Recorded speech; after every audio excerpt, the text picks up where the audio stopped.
Alors il a envoyé Frère Vincenty Crostek pour nous dire que le temps est court. Pouvez-vous voir pourquoi j'aime tellement Frère Crostek, ce cœur plein d'amour qui éclate, qui essaie d'exprimer, mais le message a atteint le but ce matin. Amen. Vous comprenez que le Saint-Esprit nous amène à la maison, nous partons et ça pourrait être la dernière année. Peut-être qu'il n'y a plus que 6 mois pour construire le temple. Le Saint-Esprit s'écrie. Nous partons bientôt. Amen. Les cieux le déclarent. Tout le cri, le terme est court, fusionne avec il n'y a plus de temps.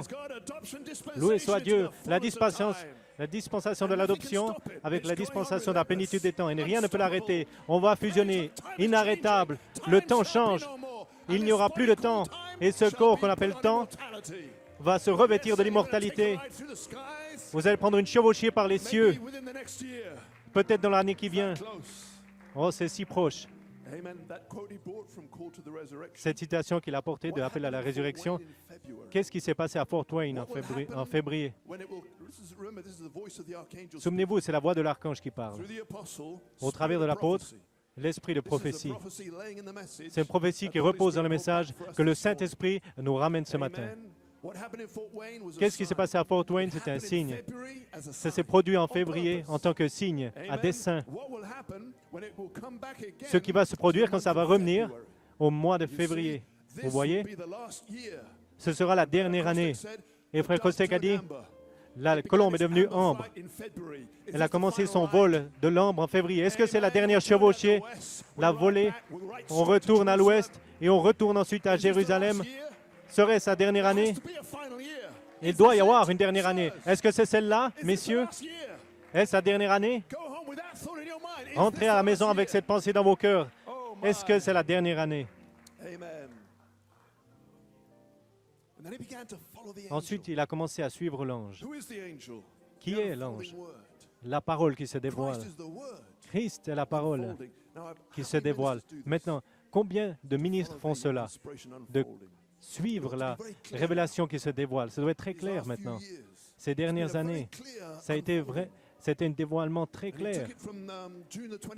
Et il a appris du 27 juin 2010, quand, par inspiration, le Saint-Esprit a dit à Frère Coleman que les dernières valeurs nutritives mêlées dans la semence, et c'était l'amour fraternel. Et ensuite, il est revenu pour Penn Harris et il a déversé le miel. Personne ne pouvait prêcher sur le miel dans cette convention. Ça nous a pris par surprise. Pourquoi? Il n'y avait qu'un homme dans le songe de Sir Shepherd, pour que vous sachiez que c'était cet homme, Frère Coleman, un homme fort. Il a mis l'eau claire cristalline pour un écho de 60 ans, et maintenant le miel s'en vient. L'écho était terminé. L'ange était dans les Éphésiens. Il fusionnait pendant une année. Et maintenant, ce sera le quintuple ministère qui va reprendre ce miel, le noyau. Il doit y avoir un noyau, et ensuite le miel va aller partout autour du monde afin que vous sachiez que nous sommes dans les Éphésiens. Ça ne s'est pas allumé jusqu'à ce que ce soit en France. Ensuite, ça allait partout autour du monde. Une réaction en chaîne partout autour du monde, et ça va briser chaque chaîne du diable. Je te pardonne, je t'aime. Oh, vous aurez besoin de cela, parce que la bataille va devenir furieuse, mais vous aurez besoin de ça. Le diable n'a aucune partie en vous. Quand vous n'avez aucune rancune contre quelqu'un, vous êtes libre. Vous avez commencé votre libération avec l'amour fraternel, l'esprit de votre Père. Oh, il règne ici sur les justes et les injustes. Frère Crostek, ensuite il nous a appris dans cette année nerveuse de 2011. Nous étions tous inconfortables, mais la loyauté à ce précieux serviteur, ça nous a conduits. Seigneur voulait qu'on reste là, qu'on demeure là. Oui, c'est juste. Et ensuite, après cette année, quand elle était terminée, l'ange était toujours ici. Mais qui pouvait voir l'ange? Qui allait le trouver? Christ. Il n'était jamais parti. C'est un défi. Mais ma brebis entend ma voix, la voix de la parole qui se dévoile.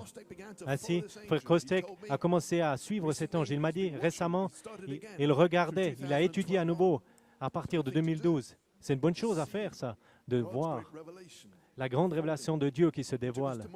Et il nous a emmenés à Montpezat, Frère Shepherd Prince. Nous étions là en mai.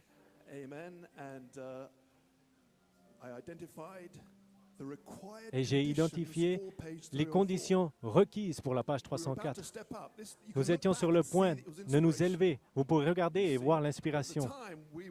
Mais à ce moment-là, on n'était pas encore sur la page 304. Nous devions nous élever à Birmingham. Mais ceci sont les conditions requises. Si vous voulez faire partie de ce groupe, ces conditions doivent être accomplies. Vous voyez? Ainsi, ça a commencé à se dévoiler. Et ensuite, en Pennsylvanie, frère Sam et sœur Faith, à leur mariage, le mercredi soir, regardez la grande révélation de Dieu qui se dévoile. C'était sur le point de commencer. Ça se dévoile sur la page 304. À qui? Au vainqueur. À qui? L'épouse, son épouse. C'est pour elle seulement. Pas étonnant qu'il y a eu un écartement. Dieu connaissait les cœurs. Ils ont été marqués, et vous aussi. Vous les avez séparés pour la page 304. Ensuite, Birmingham. Frère Kostek a atteint Birmingham, il en a parlé, et on a commencé à devenir un peu nerveuse. Mais ça a passé très bien. Tu aurais pu continuer. Il avait souci que ça se passe pas bien. Oui, monsieur. Mais à Birmingham, le 7 août, la manifestation de Jésus-Christ sur la page 304 qui parle dans son nouveau nom, dans son nom nouveau. Et cela a ouvert la convention et la page 304. Et en même temps, quelqu'un allait sur Mars, les astronautes, le même jour, qui allait sur la montagne Sharp. Quel voyage! Oh, ça a atteint cela. Et alors que le nouveau nom commençait à se dévoiler, Frère Branham a promis que ce sera révélé dans les tonnerres. Et là, voilà, qui se dévoilait. Et ensuite, les critiques vont venir, vont attaquer le nouveau nom. Mais juste à ce moment-là, dans la confusion, les attaques, Frère Kostek m'a envoyé une magnifique citation de la série d'Elohim, que dans le Jardin d'Éden, le serpent ne pouvait pas dire Jéhovah. Il ne pouvait pas dire non nouveau. Et ensuite, on a compris pourquoi il luttait tellement dans cette heure. Il ne pouvait pas dire le nom nouveau. Oui, monsieur, mais l'épouse, oh là là, pas seulement est-ce qu'elle a un nom nouveau, mais ensuite, vous avez commencé à comprendre que vous avez un nom nouveau. Je pense que c'était le 30 septembre, à Hincroft Chapel, quand on a commencé à prêcher, ça va vous changer à la gloire de l'écho, quelque chose comme ça, vers la gloire de la page 304. J'ai dit à Frère Chapman, ça, ce n'est pas ton nom. Tu as un autre nom. Oh, le feu est tombé là.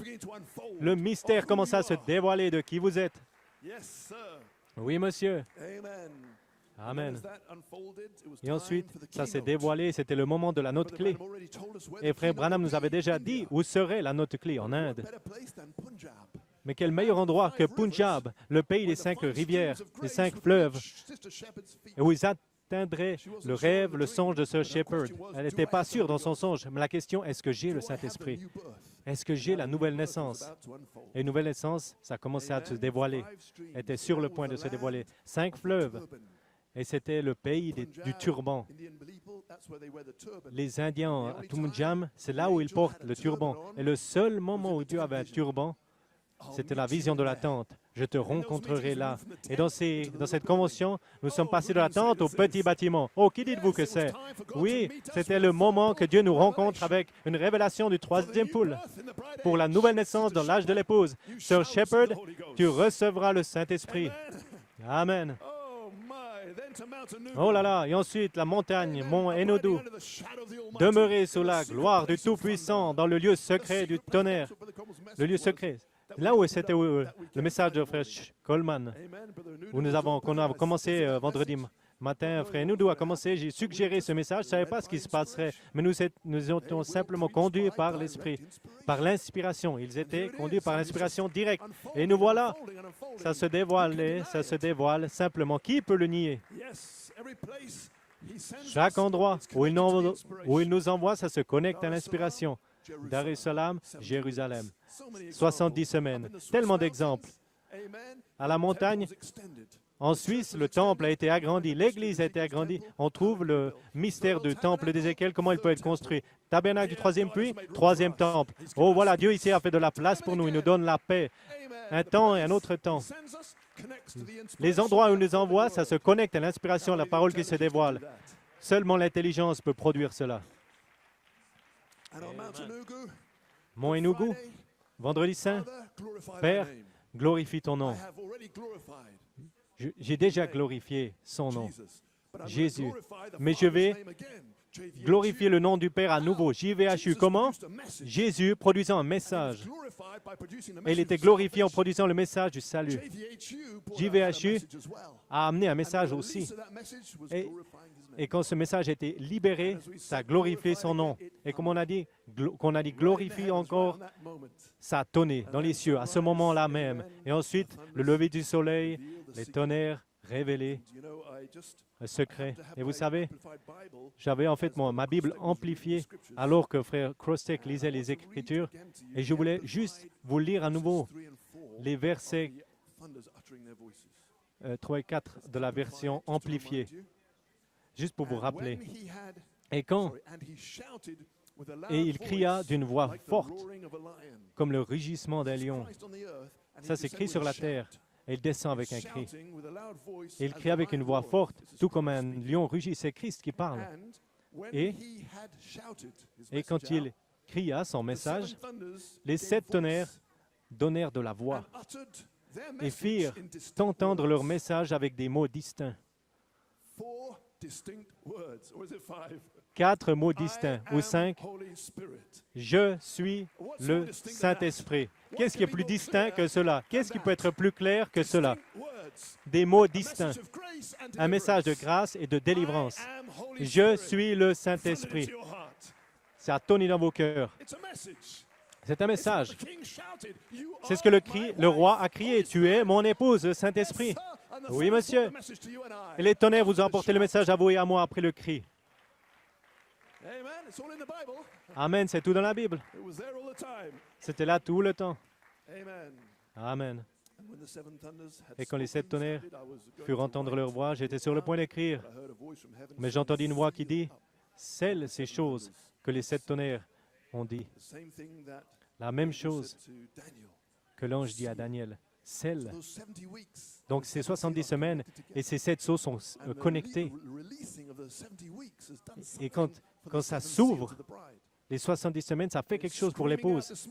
Et elle s'écrit ce matin, et le temps est court. Et c'est notre message.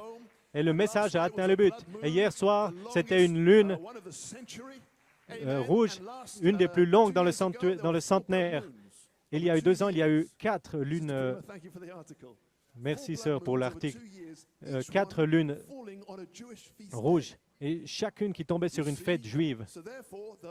Ainsi, le message retourne à Israël. Mais nous, les nations, nous avons eu une éclipse totale à ce moment-là du soleil. Ça nous a rendu tout noir. Et hier soir, ce message, la lune rouge, c'était la plus longue. Et le sang retourne à Israël. L'Église est assombrie. Ce n'est pas pour les nations. Donc ça s'écrit des cieux, ça s'écrit du pupitre, de la parole et de nos cœurs. Est-ce la dernière année? Et sommes-nous si loin? Frère Kostek, nous te saluons, mon précieux frère, pour être resté avec l'ange et pour faire l'écho de l'écho, et pour nous alerter ce matin de combien l'heure est tardive. Nous sommes tournés à un point tournant, et la plénitude des temps fusionne. Vous appréciez, frère Kostek? Dieu te bénisse. Sœur Kostek, Dieu te bénisse. Nous vous apprécions, votre famille, votre église à Pchina, à Belgorod. Dieu bénisse si vous êtes connectés en Ukraine, en Pologne. Dieu vous bénisse. Quel moment. Amen. J'ai dit qu'on avait un spécial. C'est seulement 13h25, on se débrouille bien. Chantons à nouveau, frère Caleb, et ensuite on va faire que la chorale vienne. Et si vous voulez vous dépêcher, vous pouvez sortir.